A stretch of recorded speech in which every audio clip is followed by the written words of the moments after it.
Ассалаумағалейкум, құрметті ағайын. Эфирде мен, Қуаныш Есетов, теңіз көлігі саласының жаңалықтары. Жалпы теңіз көлігі дегеніміз теңіз немесе мұхит арқылы жүктер мен жолаушыларды кемелермен тасымалдауды қамтитын су көлігінің бір түрі. Бір ғана түрі. Мысалы, өзен көлігі деген түрі бар. Айтылғандай, дәл сол кемелермен өзендер арқылы жүктер мен жолаушыларды тасымалдауда. Естеріңізге сала кетейін, құрметті ағайын, егер мектептегі география сабағында айтылғанын ұмытып қалсаңдар, жер шары бетінің 3/2 бөлігін теңіздер мен мұхиттар алып жатыр. Осылайша теңіз көлігі әлемдік сауда тасымалдаудың шамамен 80%-ын құрайды және құрлық аралық қашықтықтарға үлкен көлемдегі жүктерді тасымалдаудың ең тиімді әдісі болып табылады.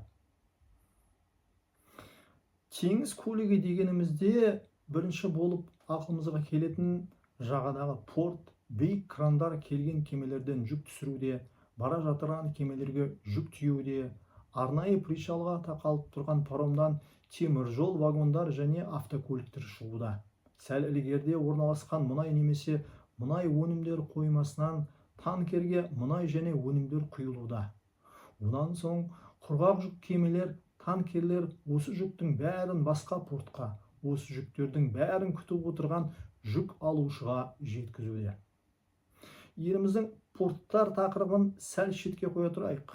Келесі бейнелеріміздің бірінде егжейлеп талқыға салармыз. Әзірше кемелер тақырыбы, тіпті одан әрі кеме жасау және кеме жөндеу тақырыбын бір қарастырып шығайық.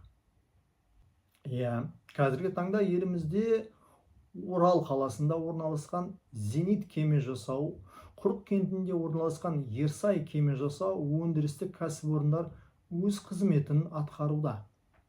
Бірақ Зенит мекемесі көбінен арнайы әскери тапсырыс бойынша әскери теңізшілерімізге арналған арнайы кемелер өндіріп жөндеуде. Ерсай болса, күні бүгінге дейін теңіз мұнай кен орындарын игерумен айналысатын мекемелерге арнайы су құралдарын құрастыру арқылы қызмет көрсетуде. Мысалы, өздігінен көтерілетін бұрғылау қондырғысы жасап берген, немесе Каспий зерттеуші атты баржылық бұрғылау қондырғысын құрастырған. Ал қарапайым жүк, яғни құрғақ жүк, мұнай, контейнер тасымалдайтын кемелердің жағдайы қалай екен? Себебі теңізде коммерциялық жүктерді тасымалдайтын негізгі сауда кемелер осылар. Өкінішке орай қазіргі уақытта бізде кеме жасау немесе кеме жөндеу зауыттары жоқ.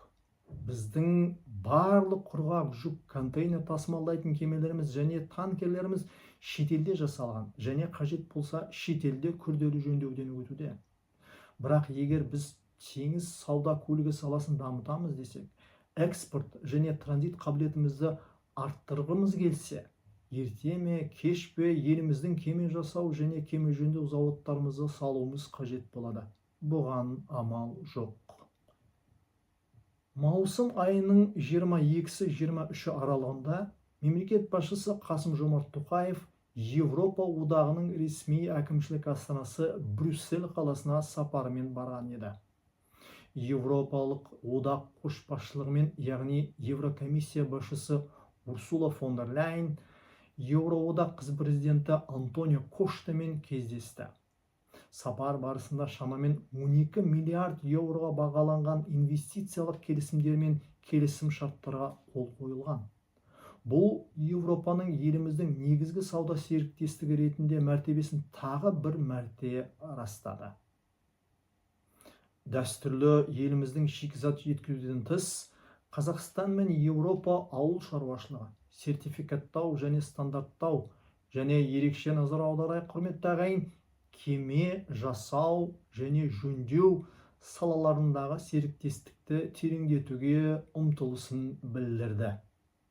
Осы келісімдердің шеңберінде Қазақстан мен Нидерланды патшалығында орналасқан Diamond Shipyards Group кеме жасау компаниясының өкілдері Каспий теңізінің жағалауындағы Маңғыстау облысында кеме жасау және кеме жөндеу кластерін құру туралы келісіміне қол қойған. Бұл Транскаспий халықаралық көлік бағытын, қысқаша айтқанда орта дәліз, дамыту аясында Қазақстанның өнеркәсіптік әлеуетін нығайту және көлік логистикалық мүмкіндіктерін кеңейту жолындағы өте маңызды бір қадам. Жобаның құны шамамен 100 миллион еуро. Жоба бойынша коммерциялық кемелерді, атап айтқанда танкерлер мен құрғақ жүк кемелерін салу және жөндеу үшін заманауи нысан құрылуы, сондай-ақ жаңа технологиялар енгізілуі көзделген. Жоба сонымен қатар ауқымды технологиялар трансферті, өндірісті локализациялауды, яғни өндіріс бізде қалады, және Қазақстанда білікті жергілікті жұмыс күшін дамыту көздейді. Бұл әсіресе мұнай-газ сектордың күні бүгінге дейін жұмыспен қамтудың негізгі көзі болып табылатын Маңғыстау өңірі үшін өте маңызды.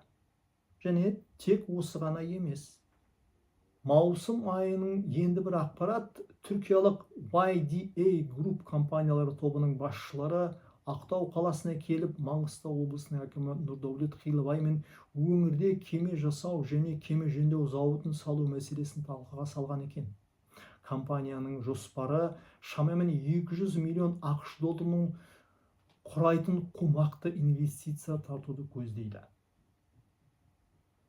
Жоғарыда артылған жоспарлардың барлығы жүзеге асады деген үмітіміз мол. Құрғақ жүкті, контейнерді, мұнай мен мұнай өнімдерін тасымалдайтын сауда кемелерінің үшін Қазақстанның азаматтық кеме жасау және кеме жөндеу өнеркәсібі пайда болады деген сеніміміз бар. Көргеніңіздей, мемлекет басшысы өңірлік атқарушы органдар теңіз сауда көлігі саласына барынша қолдау көрсетуде. Айтпақшы, 25 маусым күні көлік және логистика саласының өкілдері еліміздің көлік логистика секторын дамытуға қатысты өзекті мәселелерді талқылау үшін жаңадан құрылған Әділет партиясының басшылығымен кездесті. Кездесу барысында Әділет партиясының төрағасы Айбек Дәдебай көлік логистика саласының, соның ішінде теңіз көлігі өкілдерінің, яғни біздің алдымызда көлік логистика, әсіресе транзиттік әлеуетті арттыруды қолдау партия қызметінің басым бағыттарының бірі болатынына сендірді. Қысқаша, бүгінгі теңіз көлігі саласының жаңалықтары осы, құрметті ағайын. Сізбен бірге болған Қуаныш Есетов. Лайк басамыз, каналға тіркелеміз, жазыламыз. Келесі кездескенше қош сау болыңыз.